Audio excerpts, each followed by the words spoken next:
শেষ দিনের প্রচারে ঝড় তুললেন যাদবপুর লোকসভা কেন্দ্রের বাম প্রার্থী সৃজন ভট্টাচার্য। শনিবারের ভোটেই ছক্কা হাঁকানোর দাবি তার।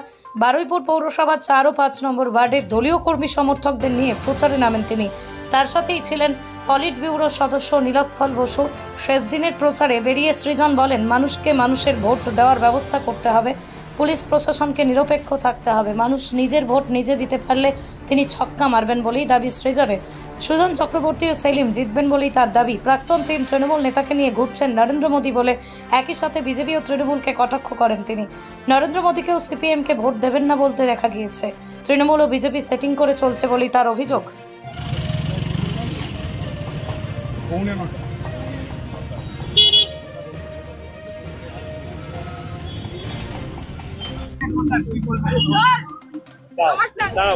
ছবি করছে বলো, আরেকবার বলো কি?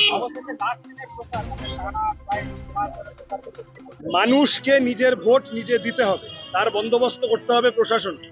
পুলিশ তৃণমূলের সাথে হেলে না থেকে পুলিশ মানুষের জন্য কাজ করুক। নির্বাচন কমিশন আছে, সেন্ট্রাল ফোর্স আছে, আমাদের পার্টি আছে, আমরা আছি। সবাই মিলে মানুষের মতদান করার অধিকার প্রয়োগ করা, এইটা এনশিওর করা এখন আমাদের কাজ। মানুষ যদি নিজের ভোট দিতে পারেন, যাদবপুরে আমার নাম 4 নম্বর বোতামে আছে, যাদবপুরে মানুষ 4 মারবেন 6 মারবেন, 4-এ মারবেন 6 মারবেন। মমতা বন্দ্যোপাধ্যায় এসে বলেছে যে সেটিং হয়ে গেছে বিজেপি আর সিপিএমের সঙ্গে, ওখানে বিজেপিকে ভোট দেবে সিপিএম। তৃণমূলের সব কটা ফিউজ উড়ে গেছে সিপিএম এর ক্যাম্পেইন থেকে। সুজন চক্রবর্তীকে দেখে তৃণমূলের সমস্ত তার কেটে গেছে। সুজনদা দমদমে জিততে চলেছেন, সেলিমদা মুর্শিদাবাদে জিততে চলেছেন। তাদের দুজনের দিকে তাকিয়ে আমরা যারা ছোটরা আছি, আমরাও তাদের থেকে রসদ সংগ্রহ করে বিভিন্ন জায়গায় জিততে চলেছি। এতদিন তো চললাম, পথ হাঁটলাম।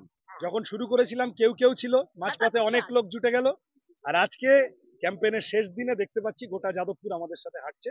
আমরা আত্মবিশ্বাসী, মানুষের ভালোবাসা পাবো। আজকে আমার সাথে আছেন সিপিআইএম এর পলিট ব্যুরো সদস্য নীলোৎপল বসু। তিনি এসেছেন। এই গোটা প্রচারে অনেকে এসেছেন রাজ্যের বিভিন্ন প্রান্ত, দেশের বিভিন্ন প্রান্ত থেকে। আমরা সকলের কাছে কৃতজ্ঞ। সকলের আশীর্বাদ, ভালোবাসা, পরামর্শ নিয়ে যাদবপুরবাসীর জন্য কাজ করার জন্য আমরা দৃঢ়। লাস্ট একটা কথা, মুখ্যমন্ত্রী কালকে সাগরসাগরের মাঠে জনসভায় এসে বলেছে সিপিএম কে ভোট দেবেন না, বিজেপি কে ভোট দেবেন না, এতে হচ্ছে ভোট কাটাকাটি হলে অসুবিধা হয়ে যাবে, এতে বিজেপির লাভ হবে। মুখ্যমন্ত্রী কাকে ভোট দিতে বলেছেন? তৃণমূলকে। নরেন্দ্র মোদীর ছবিটা দেখেছো? শিলভদ্র দত্ত, শুভেন্দু অধিকারী আর তাপস রায়, 3টে তৃণমূলকে ঘিরে নরেন্দ্র মোদী ঘুরছে।